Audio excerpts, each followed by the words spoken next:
Autism has quadrupled. Why? The number of children diagnosed with autistic spectrum disorders has escalated from 1 in 250 to 1 in 58 last year in the US. Although often described as genetic, obviously the genes haven't changed. So what's going on in the environment that's driving this rapid breakdown in neurodevelopment? Paul Shattock OBE has spent his life researching autism and is the chair of ESPA, Education and Services for People with Autism, and former director of the Autism Research Unit at the University of Sunderland. There he showed that many autistic children have casomorphins and gliadorphins. These are opioids created from wheat and milk when the gut is leaky in their urine. But this is but one of many factors linked to increasing risk for ASD and other neurodevelopmental problems. We're going to have a frank discussion about everything from vitamins to vaccines, essential fats to environmental toxins, learning from a man who's dedicated decades to finding out what's going on and how to help children and their families. Paul, welcome to my podcast. Thank you very much. I'm delighted to be here. How many decades have you been focused on autism, and why? What got you involved in the first place? Well, I'm no saint, and I'm doing this for my son.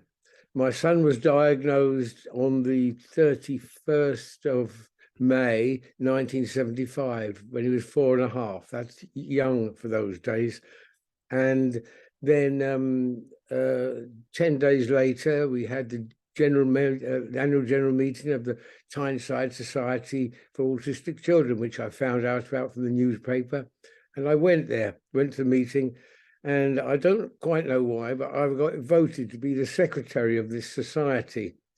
And they had a plan to get to start a school for people with autism. So it's no saintliness on my heart. My main instigation was my own son. There was no school for him, so we had to try and help get one started. And you're also chair of ESPA, Education and Services for People with Autism. When did you start? Right, that. Well, ESPA, the school. what does it do? Yeah, the school started in 1982 or something like that. We spent a lot of time raising money, and I have to say that Sunderland is a wonderful place to live if you're trying to raise money. We don't have rich people to give us lots of money, but the people are extremely generous. The Sunderland Echo, our local newspaper, and the Newcastle equivalent were very helpful at raising money. So were the local television stations. And so we raised it the hard way by doing various stunts and dances and things like that. And it came in. Mostly it was from there. We did get some help from the National Autistic Society at the time. And it took us, but we had to do the repairs ourselves. And we had to have a building. We had to have all the staff in position and being paid before they even consider sending children to us. But it took off. And then as our children got older, we realized that they were going to, when they were 16, 17, we hadn't got anything for them. A children's school isn't the thing. So we decided to set up a separate organization, sort of linked, but separate, called CAP, Communities for Autistic People, which was the idea we started with. But we'd only got one community for autistic people when it became politically incorrect to have autistic people. So we had to have people with autism. So we changed our name from CAP to ESPA, which actually stood for European Services for People with Autism. And at the time, we thought by putting the European in, we'd get grants from Europe and other places to help us with this thing. And we did to some extent, but then that became politically incorrect as well for other reasons. And so we changed our name to Education and Services for People with Autism. The two outfits, the ESPA and the school, separated totally, but they're still both going strong. It was called the Tyneside Society for Autistic Children, but now it's called Northeast Autism Society. They run a large school system, various schools in the area, and they employ about 1,000 people. And we in ESPA, we employ about 600 people. We've got 32 homes around the northeast of England, and I'm not sure we could have done it in the same way as we've done it in Sunderland, anywhere else in the country. Very proud of that. Well, it's good to hear. So if someone has a family member with autism, they can contact ESPA and get some support? Yes, that's what we started with doing. We were giving support long before we had a school. So we had a clientele waiting for us when we did eventually open. And what's the web link, just while we're talking about that? What's the what, sorry? The website. Oh, well, we don't do as much of that as we did before, but so I suggest just I'll give you my email address. It's just Paul Shattock, as one word, at AOL.com. I'm quite happy to say Paul Shattock as one word, no block capitals, Paul, no dot in the middle, just Paul Shattock at AOL.com. And or people do send messages to the ESPA Research Unit that we have. One of the things we did later on, when we got thrown out of the university, we decided to move in. The society was good enough to take us under its wing. So we've set up ESPA Research. We do the research as a wholly owned subsidiary of ESPA. And we don't cost us the ESPA any money, because we do commercial work on foods and drinks and things like that to raise enough money to just about cover the cost of the experiments we do. So it's self-financing. Well, that's a hell of an achievement. Now, autism turned into autistic spectrum disorders now seems to be part of a broader term, neurodivergence. What are we actually talking about? I'm not talking about it, actually. So, I don't know, but it sort of varies a bit. But I think we all understand that there are people who share certain similarities with people with autism. And of course, they need support, can need support as well. There is a large overlap with groups like this, but sometimes there was friction between the groups as well. But what are the sort of classic signs of somebody who sort of fits into this, categorization for people who don't know what autism is, or autistic spectrum disorder, as it's now called? Why did it move into a spectrum? What are the, what's it like in real life? What are we talking about? Well, I think we're talking about a lot of the people that in our communities are really quite intelligent, and they're more intelligent than we are. And in certain cases, they run rings around us with knowing what's going on and so on. But they don't have all the same problems that people with autism have. They can survive in society with help, with support when it's necessary. A lot of them have anxiety issues, but they're not necessarily autistic anxiety, but they're close enough to overlap in certain similar situations.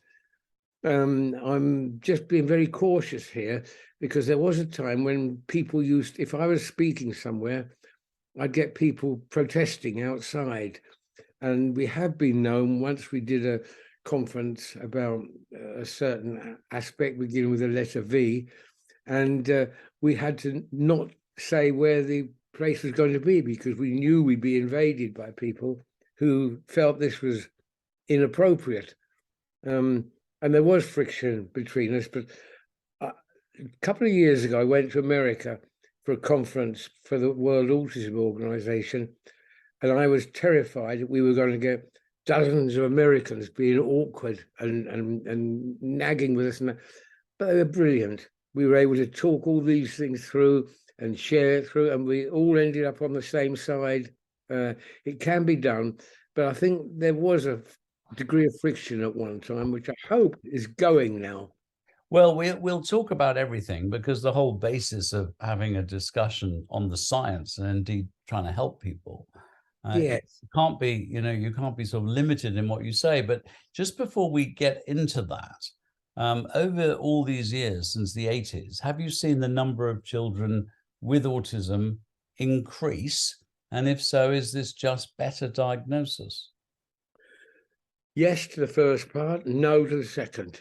I'm sure you've seen the figures that came out about a month ago from the CDC in America about the numbers of people coming through the system, and the number of 8-year-olds they're recording now as 1 in 36 children of 8 years of age is now on the autistic spectrum.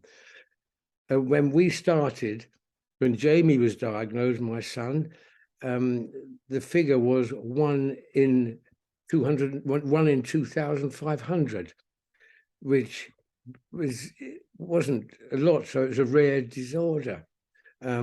But now, when it's 1 in 36, that equates to 70 people. So the number has gone up from every one person who was diagnosed with autism back then, there are 70 now, and it's going up constantly. I do get a little bit annoyed with the statistics the CDC puts out, because they made other changes this year. They changed the records for other years, so they look like a nice smooth curve going up and up. Well, isn't that? It was jagged. Things happened, and which may have added to the environmental factors which are involved. The idea that it's just genetic, to start with, they had to prove that it was genetic at all, and they did that by looking at twins where they were identical twins. If one was autistic, the other one was 99% certain to be autistic. I'm making these numbers up, but that sort of thing. But now there's other things and they had the fraternal twins who are not identical, no link whatsoever. One being autistic meant nothing to the other. Now it's changed. Now they're saying 75%, or 2011 they said 75% of the twins who were homozygous were the same, and 35%, I think it was, of the fraternal twins are the same. Things are changing. Yeah, so it's definitely yes, I have no doubt moving. And I think people don't understand that this is a sharper rise than we're seeing in obesity, diabetes, cancer, dementia, anything. This is an exponential increase. I agree. I agree. We just heard that shocking figure of like 1 in 6 over 8-year-olds. I mean, 1 in 36. It's extraordinary. Now, I've always thought of you as both a scientist and a humanitarian whose only issue is how to help those with autism. So let's kind of start at the beginning, because it's been quite a journey, and I don't want to not discuss anything because it's politically sensitive. But what have you found that may contribute both to a child developing autism in the first place, and also, what makes a difference? Yeah, well, when Jamie was diagnosed, we had a diagnosis, he's autistic, and we say, well, what happens now? Well, there was nothing. All there was a sort of behavioral, autism was a behavioral disorder. And so we learned operant conditioning, as it's called, to change the behavior. Now we know that was completely wrong. But then gradually ideas came up that it might be this, it might be that. And people were trying things out on guesswork of what would happen. I can remember a trial on various drugs, which didn't seem to have much relevance, but theoretically they made to, but they didn't.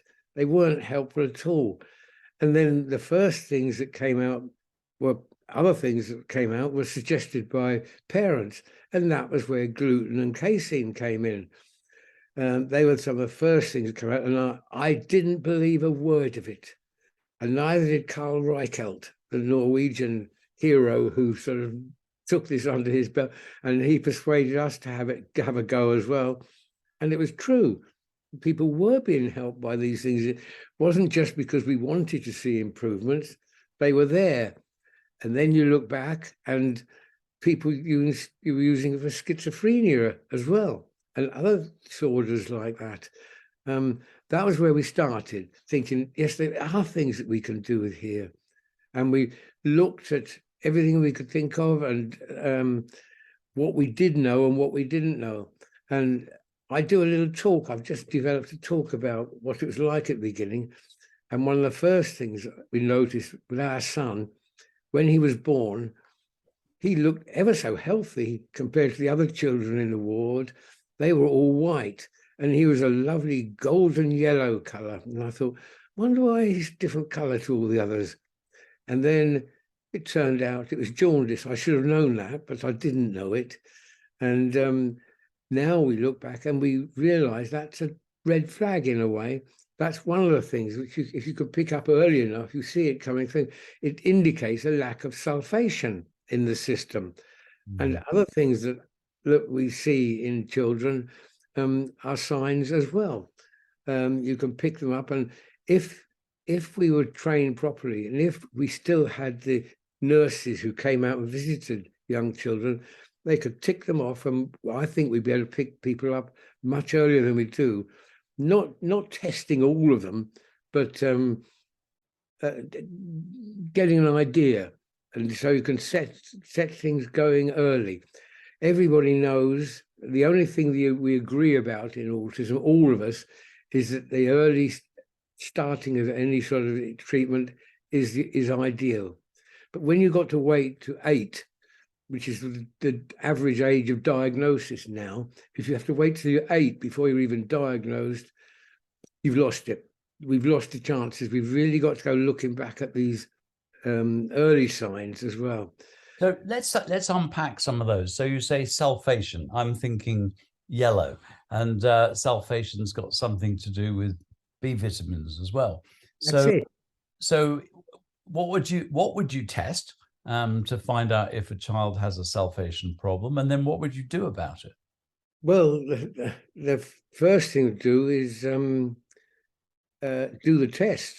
The problem now is that I don't know whether you've heard about this, but even in Sunderland, there are 1,300 children waiting to be diagnosed. That's in one city. In the UK as a whole, there are 140,000 children mainly waiting to be diagnosed. It's a big process now, but because you're talking about diagnosed with autism. Sorry? Are you talking about diagnosed with autism or diagnosed with a sulfation problem? No, this is the numbers waiting to be diagnosed by the CAMS teams. 140,000. Whatever I just said. 1,000. No, it's 140,000 in the UK, and that is with autism. Waiting to be done. They think they've got it, and they're waiting to be investigated. Now, God help them. But is homocysteine a good sort of indicator of a sulfation problem? I attended a lecture, funnily enough, 2 weeks ago in Abu Dhabi, and there are 3 teams trying to do a diagnostic test to identify autism at this early age.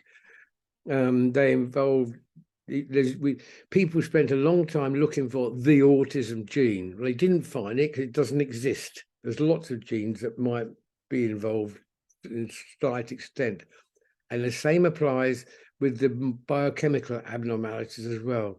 There's a lot. There isn't just one thing. We spent time looking for a marker compound, but there's a lot of them, and they can be done, but none of them are perfect in every way.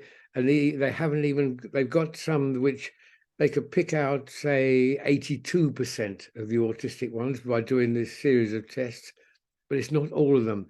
But work is going on so that you could apply these tests, and then perhaps a lot of them wouldn't be in that group and say do something else with, but it does mean that they can concentrate on those people with the positive readings. And what sort of tests, let's say money is no object at this point, and there's a laboratory that's available. You mentioned sulfation, for example. Yeah. What sort of tests should we be doing? Is homocysteine useful for picking up a sulfation problem? It is. There's a funny story for you. Well, I don't think it's funny, but it's amusing. I went to we found a marker compound which was present in the majority of the urine samples of people with autism. It was called IAG, indole acrylic. I can't remember now. IAG. Yes, call it IAG. It was that, which is an unusual metabolite of the amino acid tryptophan, which is hugely important in this whole thing. This was there, and we found it in about 75% of people with autism. It was the biggest in this chart biggest peak in this chart we did. And we did diagnosis unknown as in a test for a paper, and we did okay with it. Not perfect, but okay.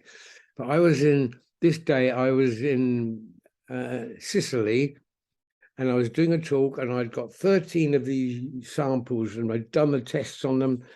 And I normally say, who's in this one? And then we discuss the person. But this particular day, I decided to show off even more than usual. And I said, I'm going to prophesy what this person is like. And I got these 13, and 12 of them I got wrong, totally wrong. It was very embarrassing. I only got one right. And then they clapped afterwards as well, which was very embarrassing. And then I went outside of the building in Taormina, and I looked up, and there is Mount Etna standing there, spewing out mercury, spewing out other things. And we realized why it was that when we were doing our little test, it worked in northern Italy, but not in southern Italy. That's where the volcanoes are. I do think there's a lot of other external things.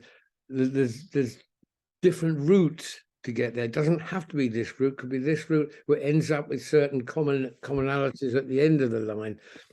And we're fiddling about with those. We did, as I say, we did a lot of work with tryptophan and its metabolites. And by 2010, we thought we know it all.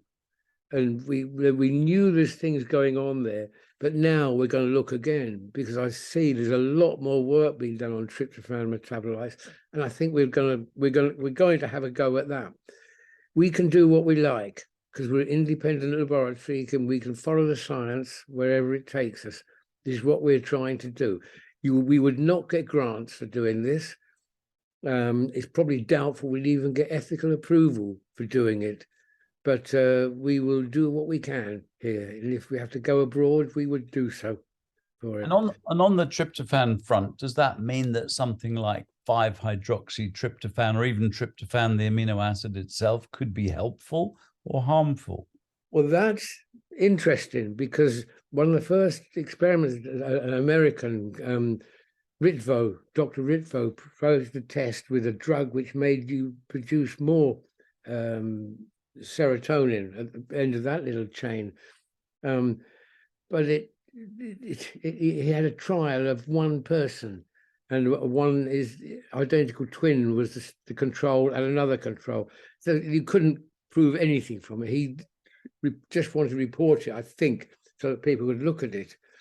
But tryptophan, the route that takes tryptophan down to serotonin and melatonin and other things down there, that only uses about 10% of the tryptophan. The rest of it is used in pathways which we have ignored. Kynurenine, if you want to kill cells, you put oh gosh, what's the stuff called? Sorry, my mind's going again. Another amino acid which is formed from tryptophan. and that's how you kill cells, and it causes epilepsy, and another substance there protects you from epilepsy, and vitamin nicotinamide is made in that pathway. 80% of the tryptophan goes along that route, not along the route that we're talking. And our IAG compound is along a third route, which doesn't seem to have any function whatsoever except to get rid of excess tryptophan. But we don't know. We want to look at this more clearly, and it might well be involved in COVID as well. There's similar sorts of things.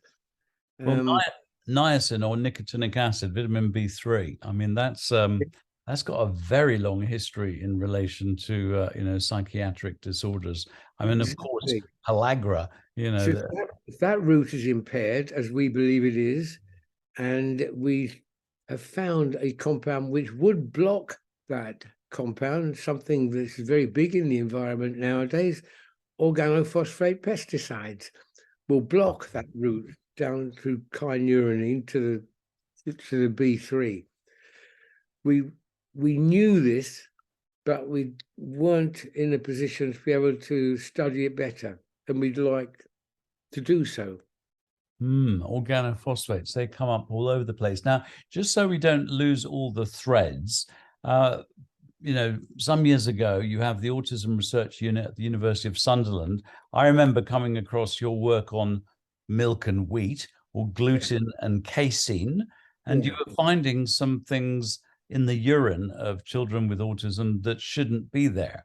For those who are not aware of what this is about, could you sort of unpack that for us a bit? Yeah.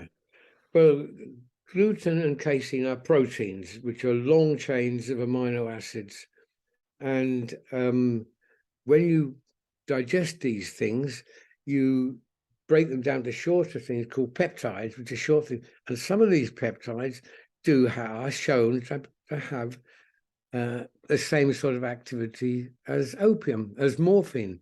They are probably what morphine affects that is in the body. Morphine is the toxin which comes in and does these things in the body. But we make them ourselves. Now, the interesting thing, which I will disclose to you now, is only in 2 of the 16,000 samples that we studied did we actually find opioid peptides. One was a policeman from Australia, and the other, I can't remember who it was, but the other 15,998, we didn't find. We found broken bits. These peptides have been metabolized in blood or wherever it takes place, and have been broken down to these short bits. But this is initially we could put them together and say, yeah, that's an opioid peptide. But when you're dealing with short chains like that, they could have come from anywhere, really. So we've stopped saying these little bits all joined together make the thing, and that proves it can happen. It may have come from those, but it may not have done. It may have come from different sources of food. So we're much more cautious about what we say now, except for the Australian policeman and another young lady who lives up in Northumberland, whose name I don't know. So you're talking about, you were measuring these casomorphins and, and gluteomorphins, or whatever they're called, gliadorphins. So you are finding them in... We find small amounts of them, but we find the IAG is the dominating substance there. Now, the point about it, IAG, is that it has no known to use, but if you're making tryptophan, you're converting it into IAG and on to other waste products. IAG, there's an indole acrylic acid or something immediately before that, and that I was once doing a lecture and I pointed up, and this Frenchman jumped up and said, "That's dangerous. That's terrible stuff. It makes membranes leaky." And that was what it did. It was doing that. That was there. That is there because it cannot get that compound without going through this route to get to it. but it's a highly reactive, dangerous molecule. Now, that may have something to do with it. It may be that these foods will they leak through the blood-brain barrier and through the guts, make them leaky. That may be part of the leakiness. We don't know. There's lots of possibilities there, but we need to look at these again.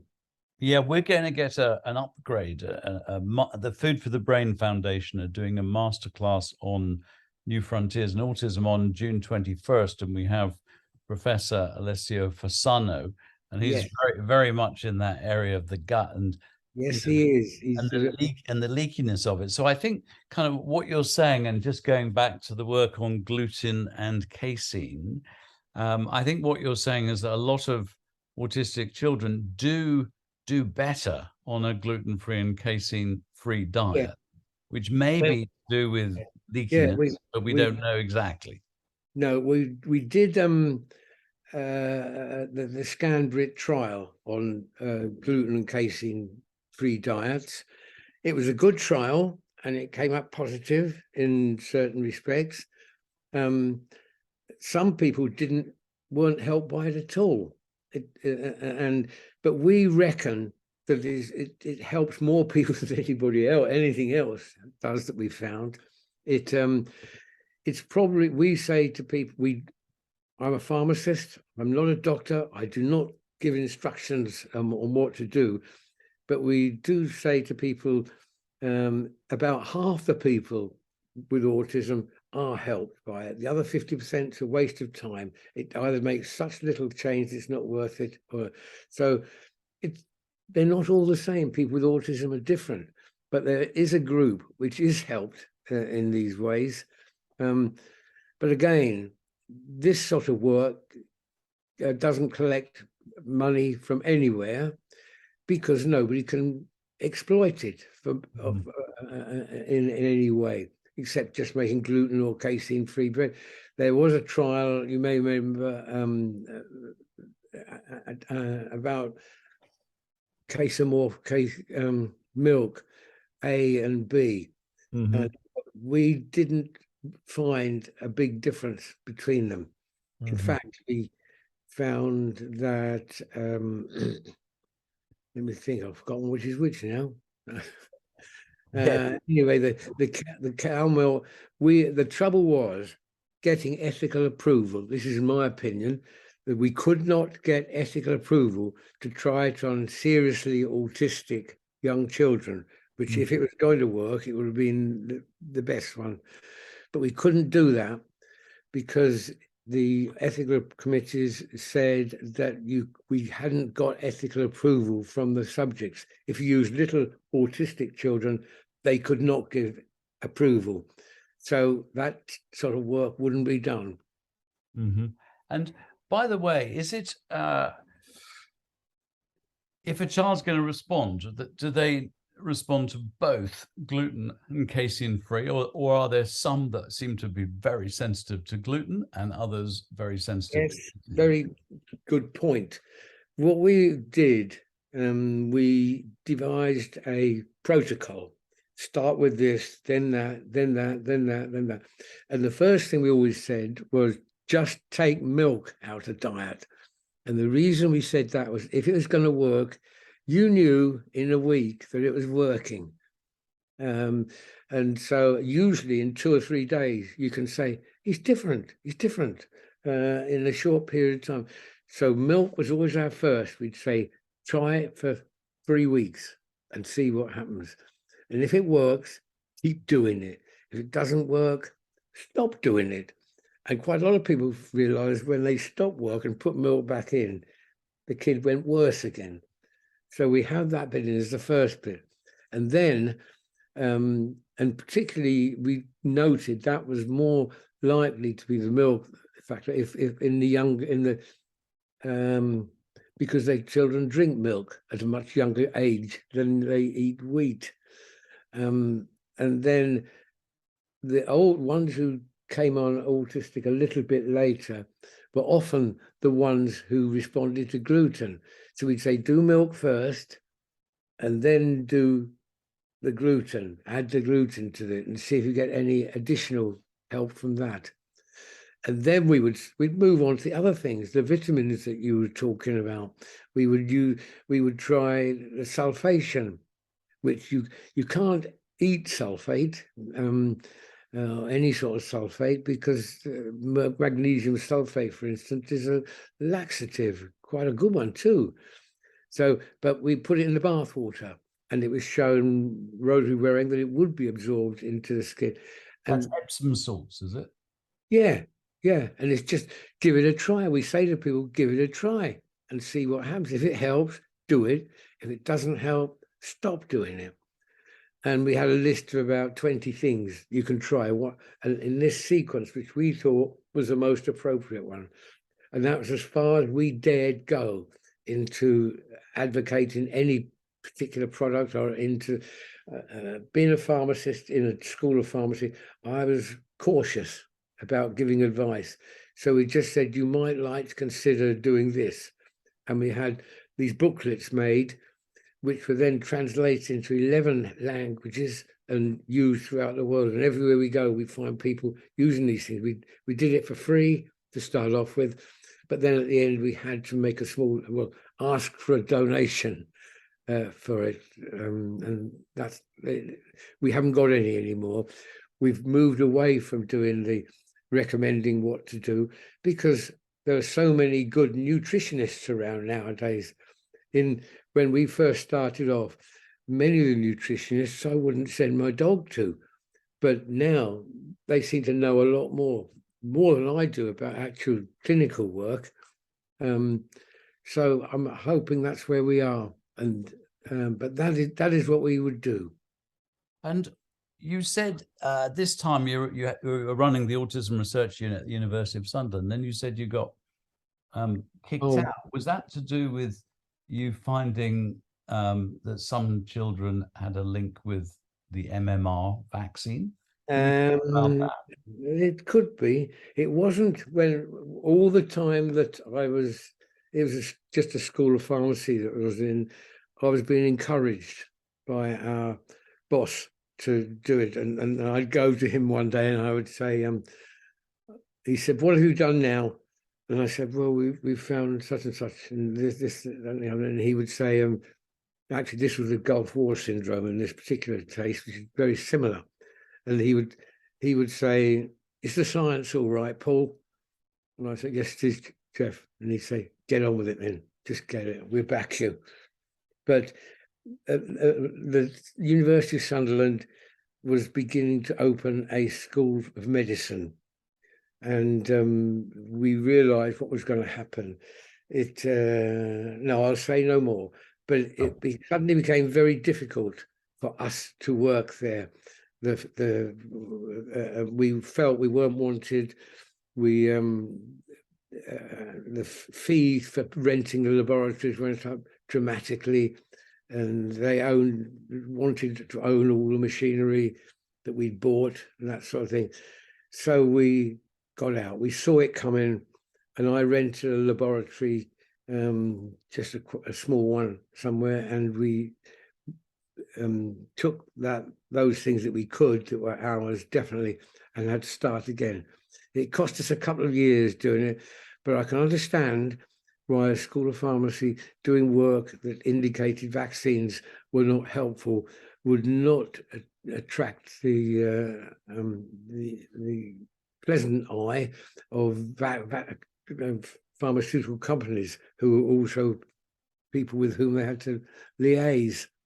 Well, I was doing projects, decades ago in special educational needs schools, and of course, meeting a lot of parents with children diagnosed with autism, and I would ask the parents, what have you noticed? And I met, well over a dozen at that time who categorically said that their child developed the symptoms of autism, some becoming non-verbal, literally within days of having the MMR, the measles, mumps, rubella vaccine.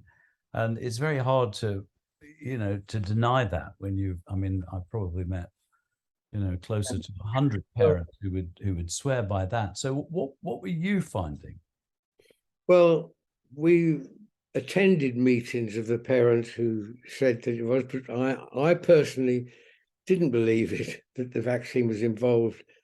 And it could have been, but I didn't think it was. And then one day, one of my colleagues said to me, have you noticed that all the people who haven't got this compound in it, who are autistic, they have a funny profile compared to that? And I said, no, I haven't noticed. So I went through them all, and she was telling the truth. She spotted something that I hadn't spotted, that the ones who got different sort of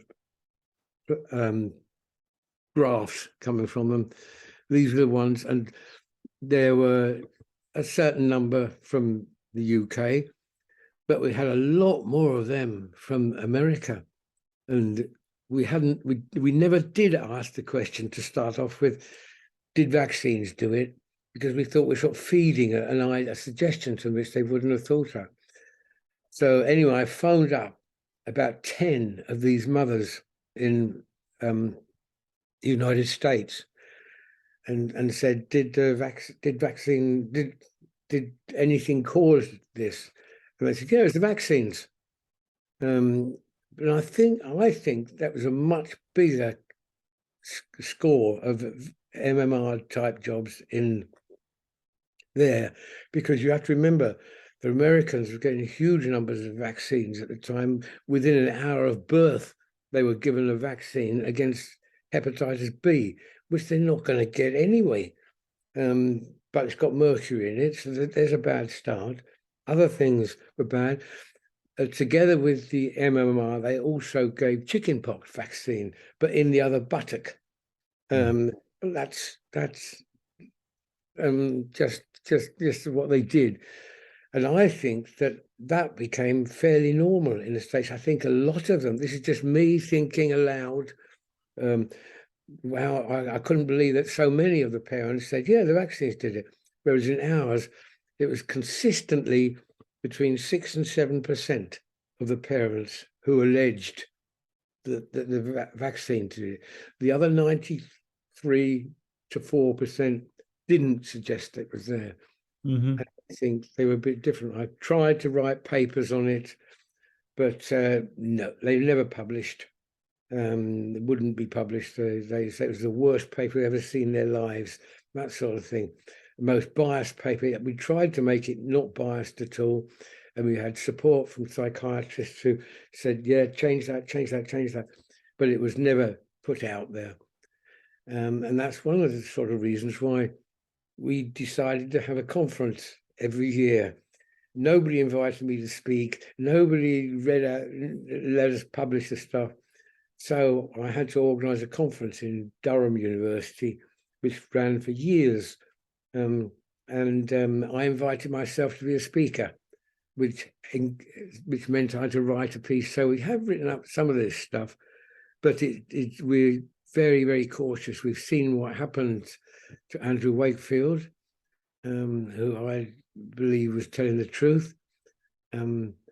But destroy the man, even if you can't destroy the research, was their attitude. But now I'd be interested in what you find. I am not hearing from parents that they're getting children with autism following the MMR. I haven't got my ears so close to the ground as I used to have, but I wonder if that phenomenon has ceased now. Well, no, it is interesting because, of course, the mercury has gone, which has to be good news. Yeah, and also there's something else that's gone, which parents noticed. They didn't like the use of paracetamol. Mm-hmm. And a lot of them said that was what was doing it. And that's what Americans sort of blamed a little bit. But What do you mean paracetamol in the vaccine?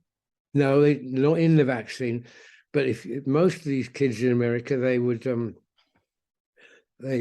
go to have their wellness checkup, and the doctor, or they weren't well, so they go to the doctor, and then the doctor would say, "Hey, come on, might as well have your vaccines while you're here," and they'd give them the 4 vaccines, and then gave them paracetamol, and that's what the doctors used to say in England: take paracetamol. If there's any problem at all, take paracetamol. Mm-hmm. I don't know whether you know how paracetamol works. I don't fully, but I understand it works through the immune system to some extent.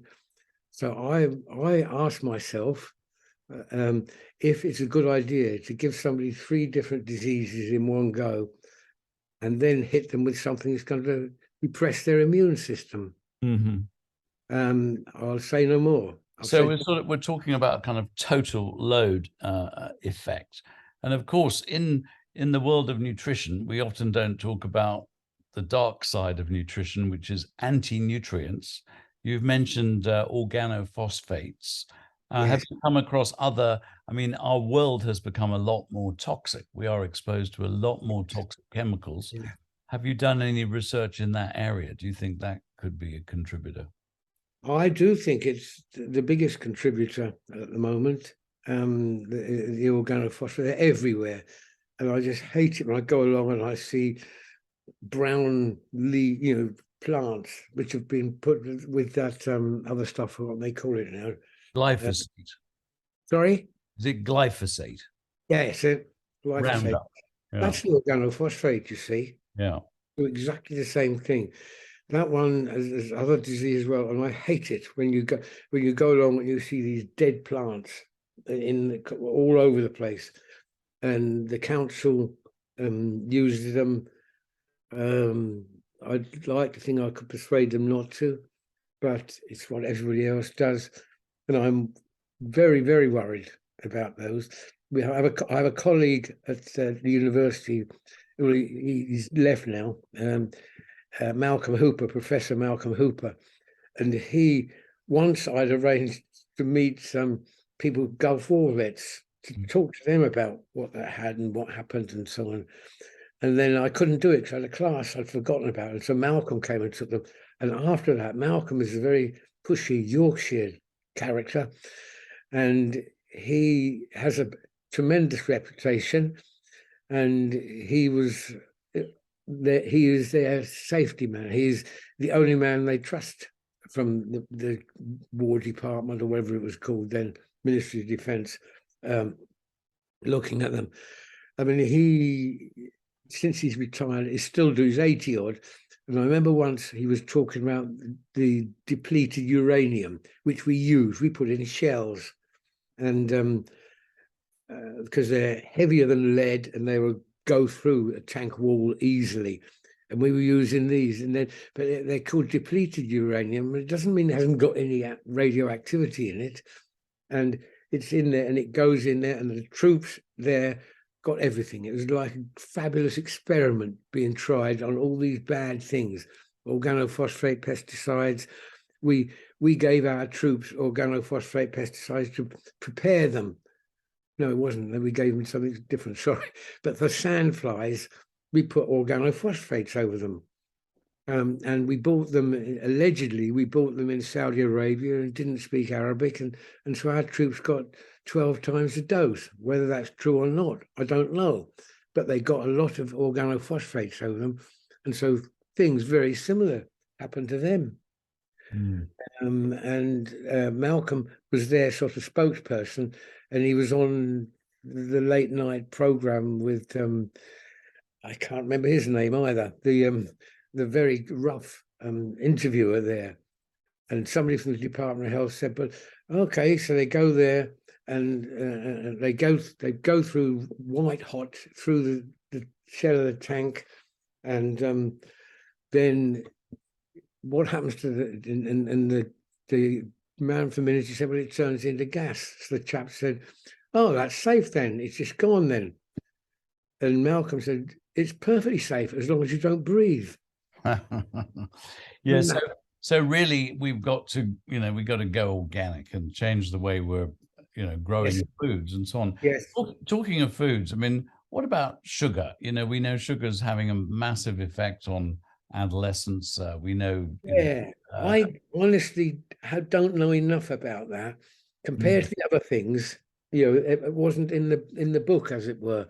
I am very conscious of the fact that being a wartime baby, we all got our orange juice, and we got our cod liver oil, and we got other things which were good for us. And those people who made us have those, well, I think they were brilliant.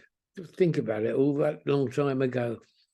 So I do believe that well, you're into vitamins and minerals more than I am, but I do think that there is a place for these, because the books will say, oh, you need to have this amount in there, but that's enough vitamin D to stop you getting rickets. It's not enough to stop you to the other problems that come up with it. Vitamin D is a biggie as far as I'm concerned. Yeah. And of course, that cod liver oil, it didn't just have vitamin D, it had omega-3. And now we know from the brilliant work of Professor Michael Crawford that those critical parts of the brain membrane are made out of omega-3 DHA. So, I mean, I was reading that I think 5% of children now in the UK achieve the recommended, which is probably much too low anyway, intake of essential fats, probably barely 1 in 5 pregnant women do as well. So what do you think about that sort of? Well, I do. I went to Saudi Arabia, did some talks there, and I'm not so sure whether it was because of what I said and all that went down there, but most of the ladies, of course, are dressed in black. The sun, there's plenty of sunlight there, but it doesn't hit them. They're protected from it. So they won't be making the vitamin D that they would normally be making. They probably make less than we do in Sunderland. But now they're nearly all taking vitamin D, I'm pleased to say. And other people have told me that. And I'd like to think it's because of what I said, but I doubt it. So, I mean, if vitamin D is a factor in autism, as it is in so many diseases, we'd sort of see an equatorial skewing. In other words, less autism closer to the equator, more autism the further north and south you go. Is that the case? I don't know. I have sort of tried to find those things out, but I'm not sure the data I get is usable in any way. But I'm sure that there's a friend of mine, Ralph, something like that, and he helps people by using, because vitamin D is not water soluble, so it's difficult to get it spread around the body where it needs to be. And so he markets the vitamin D carrier enzyme, which picks stuff up and takes it where it needs to go. I'm not saying it's specifically designed for autism, but I know people who are using it anyway. Now, of course, in cod liver oil, you've also got vitamin A, and there was some very interesting research that vitamin A, which is retina, and it's very much involved in how the rods work in the eyes. That's the rods for black and white, cones for color. And we know a number of children with autism have sort of visual problems. They don't look you in the eye. They have distorted visual fields, apparently. What's your take on that? Yep, I know there was a pediatrician in Virginia who was pushing them, but at the same time, I do not know whether this is true or not. People are saying that vitamin A and vitamin D do opposites or use the same carrier or something like that. There may be not, but I don't know enough about that, I'm afraid. I'm going to find out. The vitamin D, I think, is a biggie, not only in COVID, but in autism and many other things as well. I do think it's important. But at the beginning of COVID, when it came out, I thought, right, for people in ESPA, we will give vitamin D, vitamin C, and zinc in a sort of cheapo thing, and it was going to cost us 7.5p per day. But we dare do it. If we'd done it without Department of Health approval, we'd have been closed down just like that. So it is extraordinary, isn't it? I mean, we've got the 22 clinical trials now that the NICE, National Institute of Clinical Excellence, have finally admitted are clinically relevant, but they won't review them. It's as simple as that. You'll be pleased to hear that we're actually starting a trial in up near Aberdeen with the University of Aberdeen and NHS Grampian to answer a very obvious and simple question that no one has ever answered, and that is, how much vitamin C does somebody in a care home actually need? Just basic levels. So we're starting that sort of later this year. So all this nutrition, all this talk about, vitamins, omega-3, gluten, casein, never mind the vaccines. I mean, how much of this is considered by mainstream pediatric psychiatrists, psychologists, etc.? Has there been any opening to this? I think they use it themselves. Mm-hmm. And we've had a number of doctors come and talk to us, but wouldn't give us their names. They wanted information to do it with their children, but it's becoming better. But everything they put, they say this needs more work on it. This needs more work on it. Mm-hmm. Everything which the evidence is not complete, but and it isn't. But people, you don't get a grant to it. It's difficult to get ethical approval to try these things on people who cannot give approval themselves. It's gradually coming its way, and I was pleased to see that Boris J, whatever you might think of him, he was the one who made care homes use exactly what we were using: vitamin D, vitamin C, and zinc in their product. Certain parts of America, you'd be struck off the register for doing that, doing those same things. They've got themselves into a lot of trouble. But they cannot. I don't know whether you heard the joke about what's the difference between God and a doctor, and the answer is that God doesn't think he's a doctor, and it is difficult. The old time, the younger ones are better, and the very old ones are better, but the middle ones are the difficult ones who don't want to deviate from. They've learned it's best to stick with what the regulations say and recommend. And I can understand that.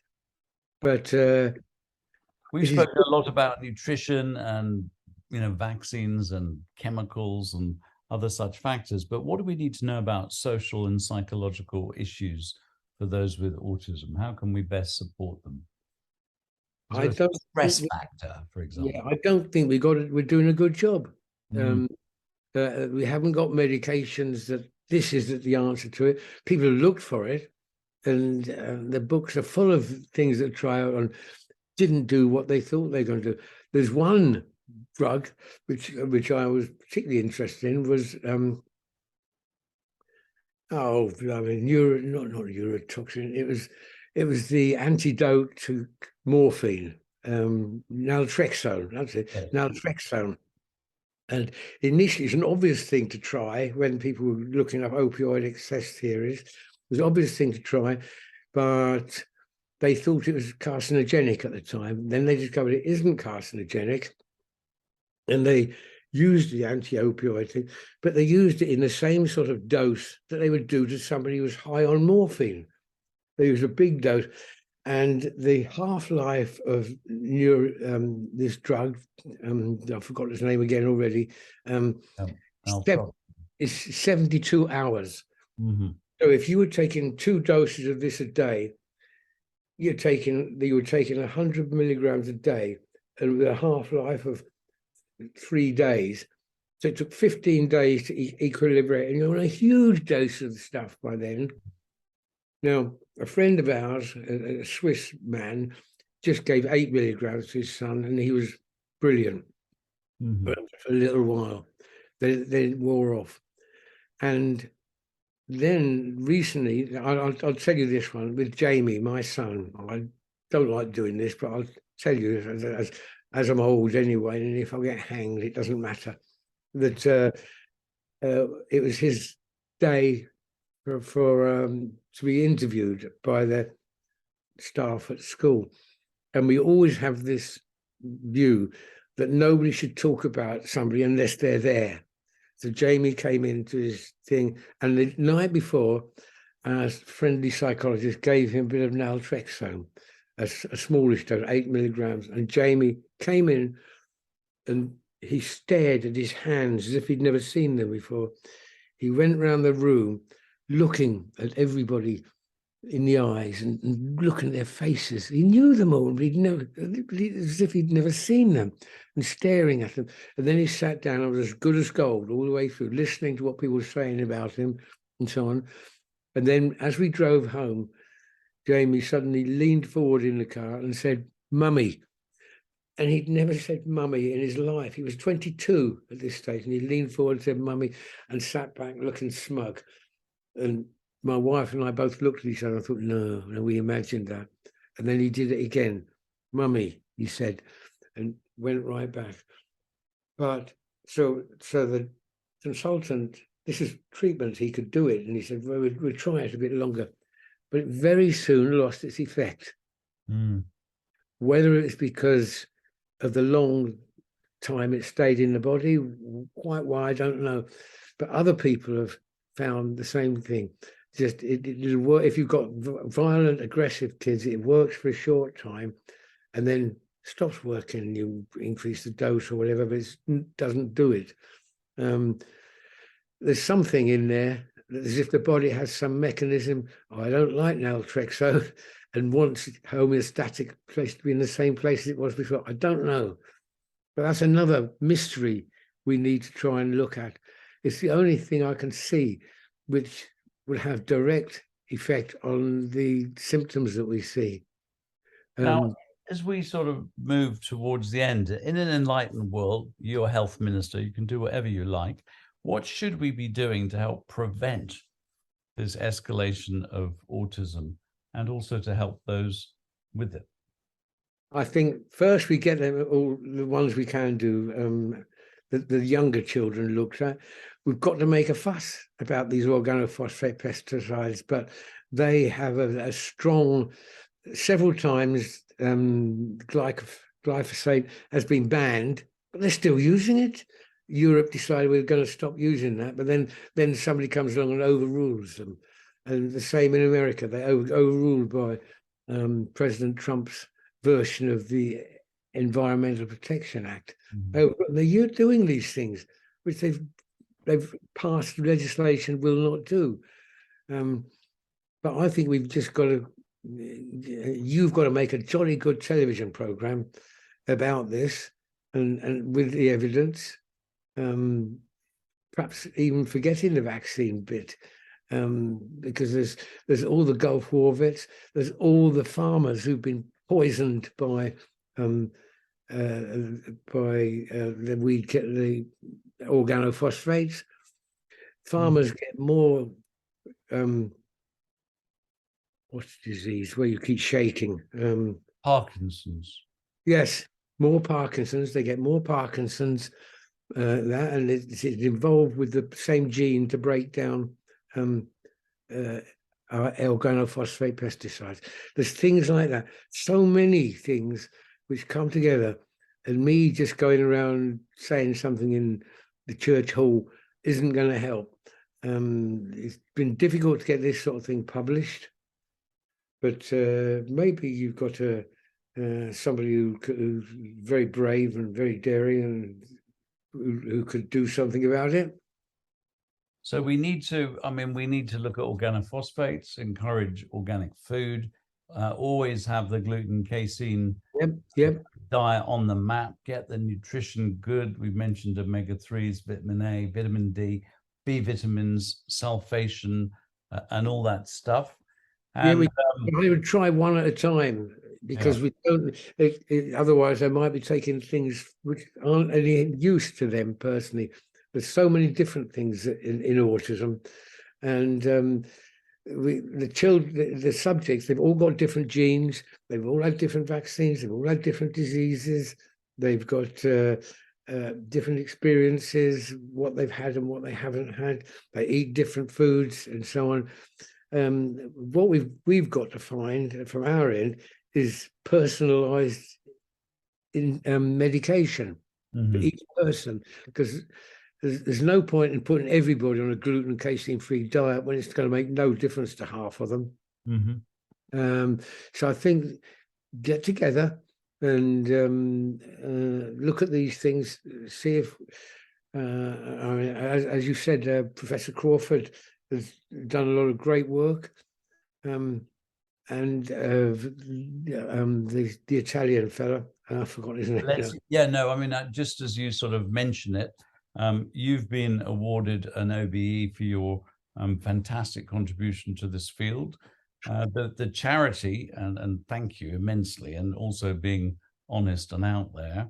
And the charity Food for the Brain Foundation have a masterclass called New Frontiers in Autism, starting with another OBE winner, Dr. Rona Tutt, who was actually the first head of the National Association of Head Teachers to come from Special Educational Needs School.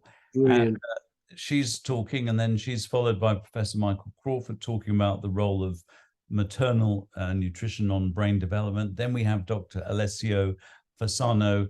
He's the division chief of pediatric gastroenterology and nutrition over at Harvard and the Massachusetts General Children's Hospital. And then we have, I'm going to actually talk on sulfation and methylation and the role of B vitamins and so on. And we have Anne Pemberton, who's a functional medicine and nutrigenomics practitioner, who also looks at the whole, the whole sort of, family background and stress factors and sometimes post-traumatic, traumas basically, that may have a role to play as well. So that's what we've got coming up. And, I wish we could have you, but we're very, very grateful to have you share your wisdom on this podcast. And really, I know thousands of people would want to thank you very much for sticking your neck out and saying it the way it is. So thank you very much. Thank you. Thank you. I just want to say a couple of things more. The OBE, my mother was a bit of a socialist. And when I was awarded, I thought, I daren't take this, she'll kill me. But in the end, she was very proud of me for it. But I accepted it because the MMR stuff was coming out and I was at risk. And I think if I got OBE, that gives me a bit of safety. So I did that and accepted it. And I'm very proud of it now. And the other thing is, there's one thing we are doing in the World Autism Organization. It's a kind of spin-off from that. We hold events in parts of the world where there's nothing, no hope. And next week, about a dozen of us are assembling in Montenegro.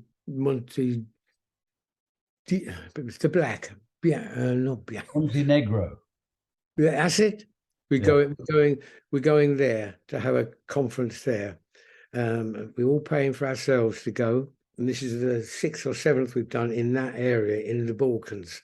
And what we do is we invite a local university to sort of work with us, sponsor us. No, but we don't get much sponsorship, but parents have got nothing. So we go and we talk about different aspects of it. I'm actually going to talk about what it was like when I had an autistic son and how we started to school and things like that. But in the last 5 that we've done, each of the universities has immediately started a department for autism, and they've assisted in opening a school for autistic children there. And we've been thrilled at the things they're doing and learning about. And it's helpful. I just wanted you to know about that as well. Thank you so much.